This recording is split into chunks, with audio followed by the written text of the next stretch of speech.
ಮಧ್ಯಪ್ರಾಚ್ಯ ರಾಷ್ಟ್ರಗಳ ಯುದ್ಧದಿಂದ ಉಂಟಾಗಿರುವ ಇಂಧನ ಬಿಕ್ಕಟ್ಟು ಹಿನ್ನೆಲೆಯಲ್ಲಿ ಪ್ರಧಾನಮಂತ್ರಿ ನರೇಂದ್ರ ಮೋದಿಯವರು ಇಂಧನ ಉಳಿತಾಯಕ್ಕೆ ಹಾಗೂ ಮಿತವ್ಯಯದ ಬಗ್ಗೆ ಕರೆ ನೀಡಿರೋ ಹಿನ್ನೆಲೆಯಲ್ಲಿ ದೇಶದ ವಿವಿಧ ರಾಜ್ಯಗಳ ಮುಖ್ಯಮಂತ್ರಿಗಳು ಮಹತ್ವದ ಕ್ರಮಗಳನ್ನು ಕೈಗೊಳ್ಳುವುದಕ್ಕೆ ಶುರು ಮಾಡಿದ್ದಾರೆ.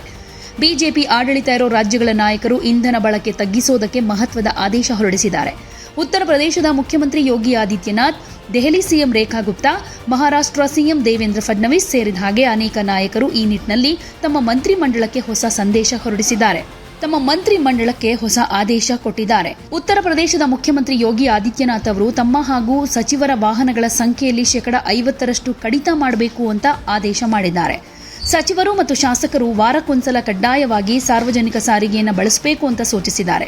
ರಾಜ್ಯದಲ್ಲಿ ವರ್ಕ್ ಫ್ರಂ ಹೋಮ್ ವ್ಯವಸ್ಥೆಗೆ ಉತ್ತೇಜನ ಕೊಡೋದಕ್ಕೆ ಮತ್ತು ಹೆಚ್ಚು ಸಿಬ್ಬಂದಿ ಇರೋ ಸಂಸ್ಥೆಗಳಲ್ಲಿ ವಾರಕ್ಕೆ 2 ದಿನ ವರ್ಕ್ ಫ್ರಂ ಹೋಮ್ ಮಾಡುವುದಕ್ಕೆ ಶಿಫಾರಸು ಮಾಡುವಂತೆ ಸಿಎಂ ಸೂಚಿಸಿದ್ದಾರೆ. ದೆಹಲಿ ಮುಖ್ಯಮಂತ್ರಿ ರೇಖಾ ಗುಪ್ತಾ ಅವರು ಅಧಿಕೃತ ಕೆಲಸಗಳಿಗೆ ಕನಿಷ್ಠ ವಾಹನ ಬಳಸೋದಾಗಿ ತಿಳಿಸಿದ್ದಾರೆ. ತಮ್ಮನ್ನು ಒಳಗೊಂಡ ಹಾಗೆ ದೆಹಲಿಯ ಎಲ್ಲಾ ಬಿಜೆಪಿ ಶಾಸಕರು, ಅಧಿಕಾರಿಗಳು ಕಾರ್ ಪೂಲಿಂಗ್ ಮತ್ತು ಸಾರ್ವಜನಿಕ ಸಾರಿಗೆಗೆ ಆದ್ಯತೆ ನೀಡಲಿದ್ದಾರೆ ಅನ್ನೋ ಮಾಹಿತಿ ಕೊಟ್ಟಿದ್ದಾರೆ. ಪ್ರಧಾನಿಗಳ ಸಲಹೆ ಪಾಲಿಸಬೇಕು ಅಂತಾನೂ ಸಾರ್ವಜನಿಕರ ಬಳಿ ಮನವಿ ಮಾಡಿಕೊಂಡಿದ್ದಾರೆ.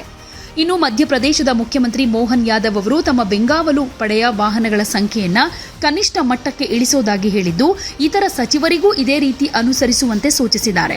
ಸಾಮಾನ್ಯ ಜನರು ಸಾರ್ವಜನಿಕ ಸಾರಿಗೆಯನ್ನ ಬಳಸಬೇಕು ಅಂತ ಮನವಿ ಮಾಡಿಕೊಂಡಿದ್ದಾರೆ. ಮಹಾರಾಷ್ಟ್ರದಲ್ಲಿ ಸರ್ಕಾರಿ ವಿಮಾನ ಮತ್ತು ಹೆಲಿಕಾಪ್ಟರ್ ಬಳಕೆಗೆ ಬ್ರೇಕ್ ಹಾಕಲಾಗಿದೆ. ಸಚಿವರು ತುರ್ತು ಕೆಲಸಗಳಿಗಾಗಿ ವಿಮಾನ ಬಳಸಬೇಕು ಅಂತಿದ್ರೆ ಮುಖ್ಯಮಂತ್ರಿ ದೇವೇಂದ್ರ ಫಡ್ನವೀಸ್ ಅವರ ಕಚೇರಿಯಿಂದ ಪೂರ್ವಾನುಮತಿ ಪಡೆಯುವುದನ್ನು ಕಡ್ಡಾಯಗೊಳಿಸಲಾಗಿದೆ. ಇನ್ನು ಬಿಹಾರದ ಉಪಮುಖ್ಯಮಂತ್ರಿ ವಿಜಯ್ ಕುಮಾರ್ ಚೌಧರಿ ಅವರು ತಮ್ಮ ವೈಯಕ್ತಿಕ ಬಳಕೆಯ ವಾಹನಗಳ ಸಂಖ್ಯೆಯನ್ನು ಅರ್ಧದಷ್ಟು ಕಡಿತ ಮಾಡಿದ್ದು, ಅತ್ಯಗತ್ಯ ಇದ್ದಾಗ ಮಾತ್ರ ಅಧಿಕೃತ ಪ್ರವಾಸ ಕೈಗೊಳ್ಳುವುದಾಗಿ ಘೋಷಿಸಿದ್ದಾರೆ. ಗುಜರಾತ್ ರಾಜ್ಯಪಾಲರು ಹೆಲಿಕಾಪ್ಟರ್ ಅಥವಾ ವಿಮಾನಗಳ ಬದಲಿಗೆ ರಾಜ್ಯದ ಒಳಗೆ ಪ್ರಯಾಣ ಮಾಡುವುದಕ್ಕೆ ರೈಲು ಮತ್ತು ಎಸ್ಟಿ ಬಸ್ಗಳನ್ನು ಬಳಸೋದಕ್ಕೆ ನಿರ್ಧರಿಸಿದ್ದಾರೆ. ಇನ್ನು ರಾಜ್ಯದ ಉಪಮುಖ್ಯಮಂತ್ರಿ ಹರ್ಷ ಸಾಂಘವಿ ಅವರು ತಮ್ಮ ನಿಗದಿತ ಅಮೆರಿಕ ಪ್ರವಾಸವನ್ನು ರದ್ದು ಮಾಡುವ ಮೂಲಕ ವಿದೇಶಿ ಪ್ರಯಾಣದ ವೆಚ್ಚಕ್ಕೂ ಕೂಡ ಕಡಿವಾಣ ಹಾಕಿದ್ದಾರೆ. ಹೀಗೆ ಮೊದಲು ದೊರೆಗಳೇ ನಿಯಮವನ್ನು ಪಾಲನೆ ಮಾಡೋದಕ್ಕೆ ಶುರು ಮಾಡಿದ್ರೆ ಪ್ರಜೆಗಳು ಕೂಡ ಅದನ್ನ ನಿಧಾನವಾಗಿ ಫಾಲೋ ಮಾಡೋದಕ್ಕೆ ಶುರು ಮಾಡ್ತಾರೆ. ಇದರಿಂದ ಅಂದ್ಕೊಂಡ ಕೆಲಸವನ್ನ ಸಾಧಿಸಬಹುದು.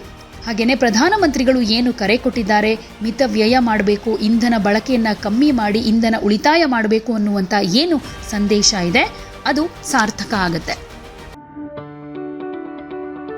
ಯಾವುದೇ ಸುದ್ದಿಯ ಅಪ್ಡೇಟ್ ಅನ್ನ ಮಿಸ್ ಮಾಡ್ಕೊಳ್ಬಾರ್ದು ಅಂದ್ರೆ ಈಗ್ಲೇ ಒನ್ ಇಂಡಿಯಾವನ್ನ ಸಬ್ಸ್ಕ್ರೈಬ್ ಮಾಡಿ. ನಿಮಗೆ ಬೇಕಾದ ಭಾಷೆಯಲ್ಲಿ ಎಲ್ಲಾ ಸುದ್ದಿ ತಿಳಿಬೇಕು ಅಂದ್ರೆ ಒನ್ ಇಂಡಿಯಾ ಆಪ್ ಅನ್ನ ಡೌನ್ಲೋಡ್ ಮಾಡ್ಕೊಳ್ಳಿ.